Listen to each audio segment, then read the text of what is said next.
Hello everyone. Today, I will be recapping the other story of Snow White and her 7 men. Enjoy the story. The film kicks off with a seemingly ordinary moment as we see a young girl, Claire, enjoying a refreshing shower. She steps out full of life and quickly gets dressed. Then going outside, she meets her stepmother, Maud, who greets her with sharp words, complaining that they had run out of apples and reminding Claire that her father hates laziness. It is immediately clear that Claire isn't just a stepdaughter. She's also an overworked employee at the family-run hotel. After a long and exhausting shift, Claire goes back to her small apartment and quickly falls asleep. The next day, as she goes for her routine jog, disaster strikes. A car soon pulls up by the walkway and a man suddenly grabs her. And though she screams, no one was in the empty streets. As the car speeds off, we soon see that the kidnapper is no other but her stepmother. Down through the woods, the car soon loses control and crashes into a tree, knocking Maud unconscious. Claire seizes the moment as she quickly scrambles out of the wreckage and runs into the forest. However, Maud soon regains consciousness and goes after her. Claire eventually runs into her in the woods as she realizes that Maud had a gun in hand. Claire couldn't quite make out the face in the fog, nor did she hear what she said before a gunshot rang out among the trees. The scene then cuts to the next morning, as we see Claire waking up in an unfamiliar room, dizzy and partially undressed. As she struggles to piece together what could have happened, a man enters, carrying some medicine and food. Claire panicked a bit as she demanded to know what had happened to her captor. The man, who is called Pierre, tells her that he had been on a hunting trip in the woods and had mistakenly shot someone, an innocent woman. To Claire's shock, she realized it wasn't Maud who shot her. It was Pierre who had accidentally shot Maud, mistaking her for an animal he was hunting. Still trying to regain herself, Claire accepts Pierre's hospitality and accepts the clothes he offered. Later that morning, as she tries to explore the house, she attempts to call Maud, only for her call to go to voicemail. Just as she begins to process her new reality, another man, Vincent, a hyperactive young man, bursts into the room as he desperately searches for his inhaler. Vincent was very fond of his violin and had great passion for his loyal dog. So, he offered to play for Claire, and the melody quickly attracts Claire, and this sparks a mutual attraction between the two. Moments later, a split image of Pierre steps into the room. He was Pierre's identical twin, Francois, whose only distinguishing feature was that he stutters. As the days go on, Pierre tries to warn Claire that she must leave the house. He was worried that her attacker would find her there, and that meant trouble. However, Claire was very reluctant to go. She is desperate to stay, so she pleads with him, but he was unwavering in his decision. Pierre's frustration boils over, leading to a heated argument. The tension escalates until, in a whirlwind of emotions, Claire slaps Pierre. Pierre was upset, and after initially walking away, he returned and kissed Claire. A gesture she returns before Pierre goes away. That night, Claire eventually settles into her bed and drifts into sleep. The next morning, she joins Vincent on his trip to visit a veterinarian. When they arrived, Claire noticed that something about the doctor was off. His gaze was unsettling, and they lingered on Claire as she grew uneasy. On their way home, Vincent suggests grabbing a drink, but first, they visit the local bookstore.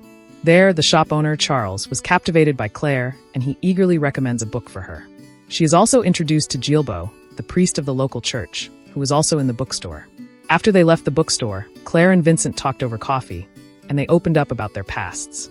Claire shares the heartbreaking story of her mother's tragic loss, and in a way of expressing his condolence, Vincent gives her a violin, a gift that she cherished. However, the tension between Pierre and Claire resurfaces again when he discovers that she had gone to town with Vincent, meaning everyone now knows where she is staying. That was the last thing Pierre wanted, as this would draw attention to them. After Claire returns to her room, she thought of a way to apologize to Pierre and convince him to let her stay.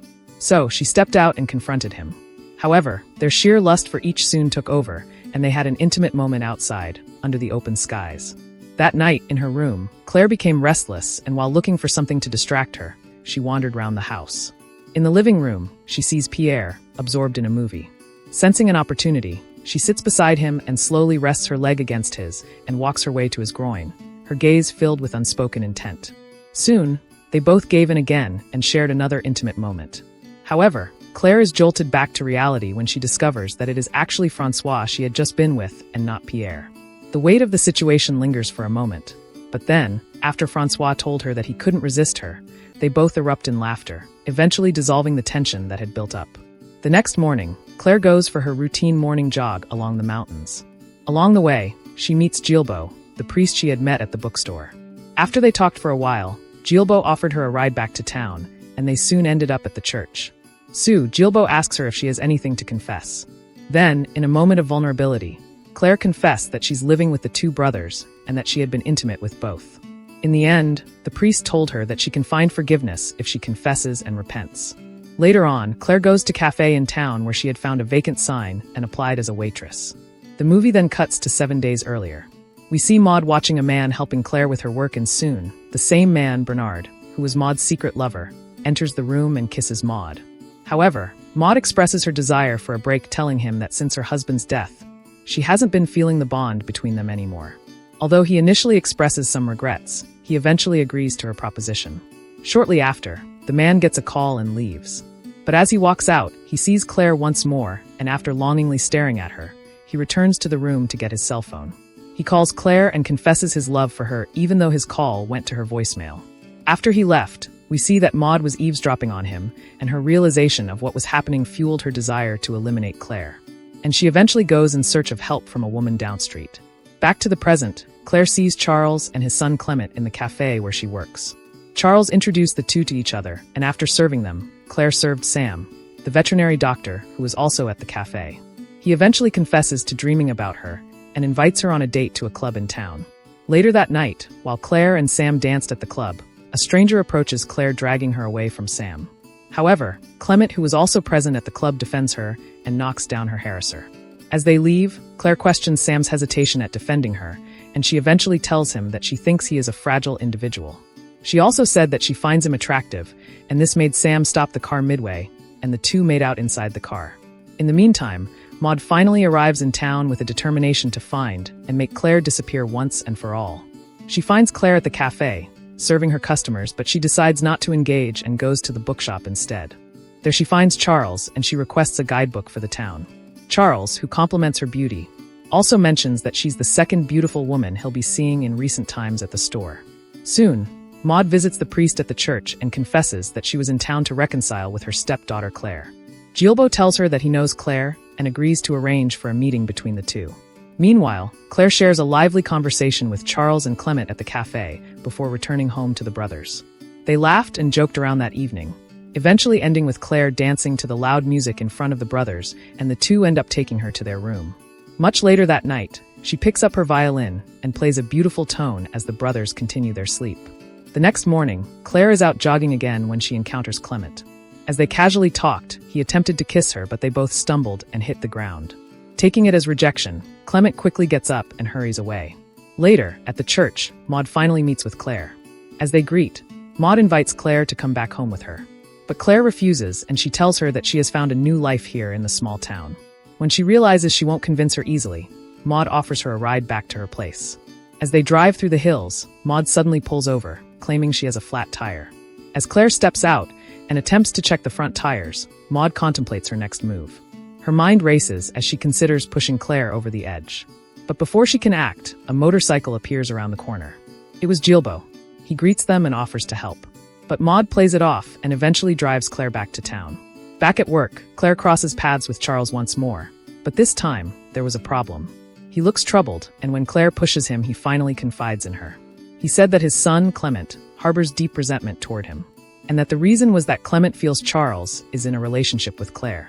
Although the weight of Charles's concerns lingers, Claire reassures him with a warm smile. Then she promises to speak to the young man to ease his resentment. Moments later, we see Clement in a karate training session. Instead of addressing the tension directly, Claire takes a different approach as she steps closer, and with her tone teasingly alluring, she kisses him. And this immediately dissolves whatever tension was between them. Later, Claire goes to talk with Charles, but before she can address the matter, Charles starts to flirt with her. Sensing his intentions, Claire quickly reminds him to maintain proper boundaries. However, Charles tells her that he harbors a secret desire to be disciplined by her. Initially taken aback by this confession, Claire refuses, but as he persists and steps closer, a mischievous smile hits her eyes. So she gives him a series of sharp slaps, her strikes growing bolder as she picks up a cane and gratifies his desires. Then, just as fast as it starts, Claire stops and eventually goes back home, leaving Charles breathless and his face tingling with excitement. As Claire rides her bicycle back, she crosses paths with Sam, who offers her a ride. As he drove, Sam asked her why she never returned his call after their night together. However, Sam senses that Claire's interest and attention was somewhere else. Upon arriving home, Vincent and his pet greets her. Vincent then invites her to join him in playing the violin, and they eventually share a long time playing together in the room. In the meantime, Maud prepares to take decisive action. That night, she picks an apple and gently injects poison into the apple, as she anticipates her next move. The next day, Claire and Maud go to a waterfall, where they spend time together on a picnic. After drying off and putting on her dress, Maud seizes the moment and gives the poisoned apple to Claire. Claire, who is unaware of the danger, reaches for the fruit. But just as she's about to take a bite, Clement appears out of nowhere and joins the two women. Frustrated, Maud tries to push him away, but Claire wants him to stay. Eventually, he leaves them, and this makes Claire upset as she stands and drops the apple. She eventually went away too. And once more, Maud's mission was once again foiled. Claire and Clement soon meet up on the other side of the waterfall. They played and splashed water on themselves and ended up making out in the open grass. In the meantime, Maud decides to feed Bernard information about her findings about Claire. So, she tells him about Claire's promiscuity, painting her as someone who chases pleasure without consequence. But Bernard's reaction isn't what she expects, as he appears to be pained rather than disgusted. That was when Maud realized that her words had only deepened his affection for her. Later that night, Claire was once again at the club and was lost in the rhythm of the music. She dances with Sam, Vincent, and even the twins, one after another. From across the room, Maud watches her with cold calculation. Soon, she gets 2 glasses of wine and discreetly pours the poison once more into one of the glasses. But before she could get to Claire, Clement clashed into her and inevitably broke the glass. Unfazed by this, Maud changes tactics. So, she joins Claire on the dance floor and forces her to take a sip from the new cup she brought for her. As she drank, the poison seeped through her veins in an instant, and her vision began to blur. She starts losing control of herself, and Maud quickly catches her, acting concerned and offering to take her home. So, she takes Claire to her car and drives off. On the way, around a secluded cliffside, Maud eventually confesses her intention to the still half-dazed Claire. She accused her of taking the only man she had loved away from her as she opened the side door and pushed Claire over the cliff. Believing her mission was accomplished, Maud goes to find comfort and forgiveness in the church, and she lights candles in a twisted act of repentance. But fate has other plans. As she says her prayer, her flowing dress catches fire. The flames spread rapidly, engulfing her and sending her to a brutal end. Several days later, we see Claire on a hospital bed. All the 7 men were by the bedside as each one of them showed their concern to the woman they've come to love. In a heartwarming final moment, Claire's eyes finally open. Her radiant smile spreads as she takes in the 7 men gathered around her, their eyes filled with love. If you liked this video, drop us a comment and do not forget to subscribe to the channel.